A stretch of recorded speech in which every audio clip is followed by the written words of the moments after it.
This copyrighted telecast may not be reproduced, retransmitted, or used in any form without the authorized written consent of NASCAR Broadcasting. NASCAR would like to thank all of our loyal fans for your continued support, and we hope you enjoyed today's broadcast.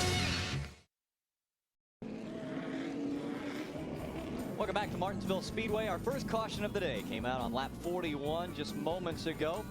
It was Philip Magilton that was struggling through turn 4 and got turned around. We'll ride along with Travis Quapple as Magilton's on his outside here. I imagine we're going to make a little contact. There it goes right there in the center of the corner. Travis got down to the inside. Stop behind you. Caution is out. Had position. Little 3-wide action for our leader, Denny Hamlin. You see him right there. That's Jason White on the inside. He pulls over and gives Denny enough room to go up the middle. Tim Cowan on the outside. Nice little move here.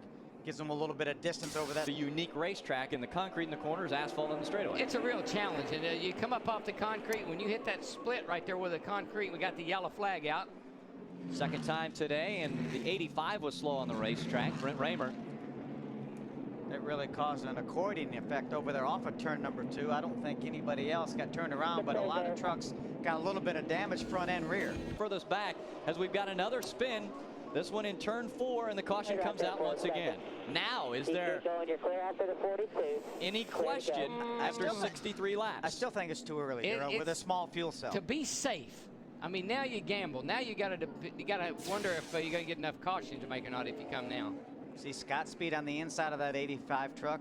And that's what he bounced off the curb. That we see it so many times. But that's what happens. That 85 left that bottom open just enough that you say, is he going to let me in or am as far as with Billy Ballou, they were running 2 different manufacturers and now have, I guess, consolidated to one manufacturer. We got problems with Andy Lally. Big lick. That's also Travis Quapple and the Zaxby's Ford right there. No contact. Travis spins her around. Saying no contact. Keep digging there, bud. Travis got going before the leader, Denny Hamlin, got there. I think we're getting very close to our window, Darrell. Yeah, you can come now. Shorten that truck up a lot. Straightaways, and you know it when you back one in the fence. There's Andy on the outside of the 59 of Ted Musgrave. There's a little contact right there. Backs into the wall. And so that brings out our 4th caution of the day. That's well put, Rick, because that's what he does. He just kind of sneaks into the picture. Spin again for Philip Magilton in that 22. Caution comes out once again. Keep going, come on. And debris flying off that race truck. Yeah, it's a bumper bar out of the back. Flew out into the track. Wouldn't want to run over that. Got some damage in the left rear. See what happened. He's right behind Chad Chaffin, that 40 truck right here. He's going to drive to the inside there to try to make it 3 wide for just a moment. That's probably a bad plan. You know what happens, Phil, is the guy on the outside, he's got to make the turn too, you know? But the guy on the inside is coming straight in. The guy on the outside. About the last 10 races of the season, we got problems again in turn number 4, and it's right in front of our race leader, Kyle Busch. Oh, this could be. Kyle was able to get stopped and without making any contact, but obviously he's coming down pit road anyway. It really doesn't make much difference that he lost all that track position now because he has to come down pit road anyway. Looks so just in front of Kyle Busch. I think this 85 has a whole lot to do with what happened. Down in the corner, you're in my way. I got in a little hot. You didn't. He spins up high. Now, Kyle had already decided to go up high. 6th back in 2006. Got trouble down here, guys. Oh, problems again. Big old trouble. This time Tim Cowan in the 42. It looks like gets turned around, and then Jack Sprague involved in this one as well. The 4. Stacy Compton and John Wood in the 21 all getting caught up. And there's Timothy Peters, the 47 on the outside. See a little bit of damage there to that 2 truck of Jack Sprague. I don't think we got the radiator. Let's take another look at what took place to cause all this damage. Cautions is what causes it. This is a result of a caution. They get all bunched up, and like I said, one guy goes, one guy doesn't. They go 3 wide right here. Not a good idea.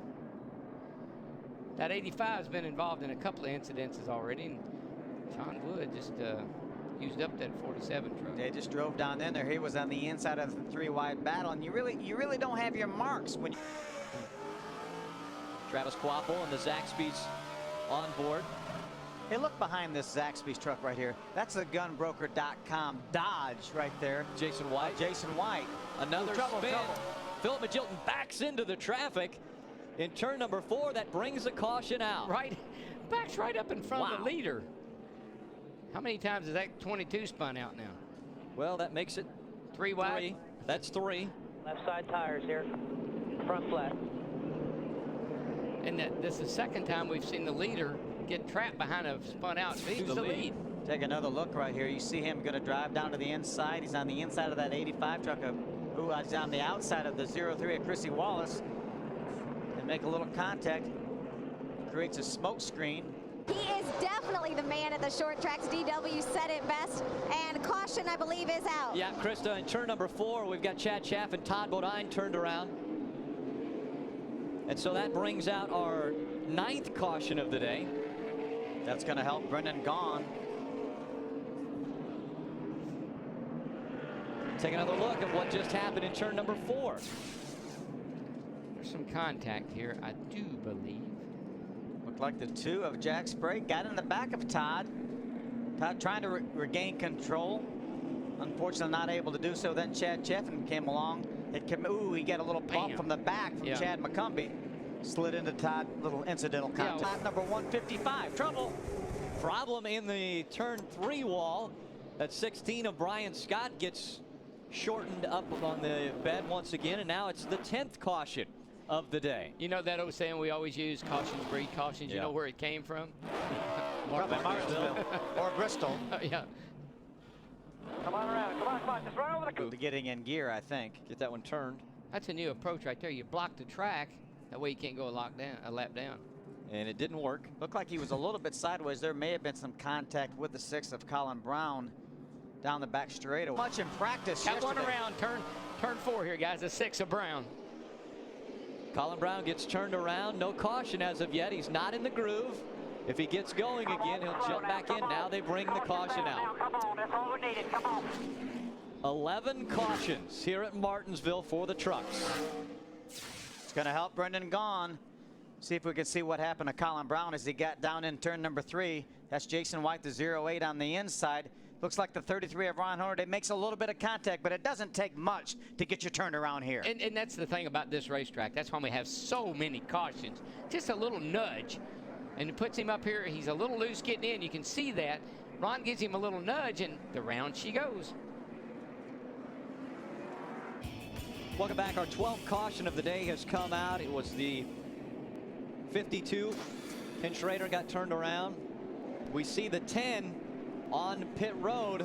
Yes, he did come down. It was a strategic move to stay out. Problems again in turns 3 and 4. This time, it looks as though it's the 20 of Scott Lagasse Jr. that got turned around. And that brings out another caution. 13 on the day. Now, is Brendan Gaughan just absolutely chewing on the steering wheel? No, he was like that before. Yeah. When he came down pit road. There was some contact between the 03 of Chrissy Wallace and the 20. You see Chrissy down on the inside. She's going to commit down to the bottom. The 20, as we talk about, takes his normal line into the corner, and Chrissy was committed to go to the inside there. Wasn't quite up there, no, but when you got to go to the curb, ducked to the outside of Mike Skinner. He got up about halfway up on him, just couldn't quite hold it there on the outside. No problems. Jack Sprague gets turned around coming out of 2, and a hard hit by Shelby Howard in the 13 as well. Our 14th caution. We saw 13 previous yellow flags fly. And now this time it is Jack Sprague getting turned around, and then Shelby Howard getting into the side of him. Hard contact there. You see the damage to the left front.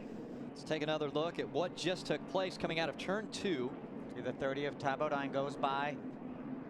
looks like the 2 was trying to fall in behind the 30 and didn't leave enough room. Yeah, made a little contact, I think, with the 60 truck of Terry Cook, and then Shelby Howard came along with absolutely nowhere to go. From nowhere, and that's a Actually here, he's won twice at Martinsville in the past, looking to make that 3 wins at this racetrack. Just rolls her down in there, turns the wheel. Oh, no! Kyle Busch gets in the back of the 5, and Mike Skinner spins off, coming off of 4.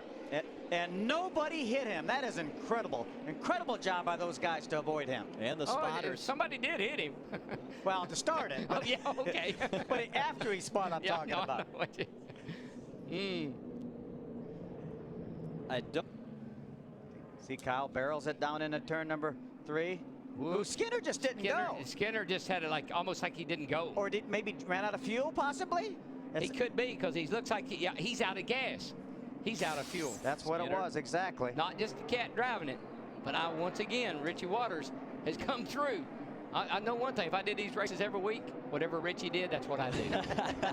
Coming out of turn number 4, the green flag back in the air. We're back underway at Martinsville Speedway. 2 laps of racing to go. Great restart for Dennis Setzer. It really was. It almost looked like Johnny Benson stopped a little bit there, maybe to make it look like Dennis Setzer jumped. I think he was trying to lay back and get a run on him, but he didn't time it right. Setzer's run a flawless race. Out of 4, the white flag in the air. And the other thing is, he wanted to be sure he had a cushion so that the 51 couldn't get a run on him. If Dennis Setzer can keep enough fuel in this thing, he will win it for the 3rd time at Martinsville. Here comes Kyle Busch. He's sticking the nose down. Around goes to 23. Around goes to 51. And coming out of 4, Dennis Setzer will win at Martinsville. Whatever. Oh, no. The field going by the 51 and the 23. Now Kyle Busch gets it straightened back out as they celebrate. That's just all wrong right there. I knew Kyle was going to make a run on him. He was going to try to get a nose under him, but Thank you, Dennis. Thank you, bud. You're awesome. That was uncalled for, unnecessary. What a finish for Dennis Setzer. The top 3 going into turn number 3. Dennis Setzer, Johnny Benson, and Kyle Busch. And here's what happened getting into 3. This is one of those times when Kyle has got to learn. Some days you just take what the thing's going to give you. I tell you what, this could be the first ever 2nd place finish for Matt Crafton. This would be a career best finish for him. Well, he came across the line in 2nd. Now we will go back and review whatever we need to. Depends on when the caution flag comes out. But I want to say Matt Crafton is going to be 2nd, because obviously Johnny and the 51 of Kyle Busch could not maintain the official speed. That is exactly what it looks like. Dennis Setzer, his 18th career win in his 246th start. This copyrighted telecast may not be reproduced, retransmitted, or used in any form without the authorized written consent of NASCAR Broadcasting. NASCAR would like to thank all of our loyal fans for your continued support, and we hope you enjoyed today's broadcast. This has been a presentation of Fox Sport and FoxSports.com, the world's favorite sports site. We are Fox Sports!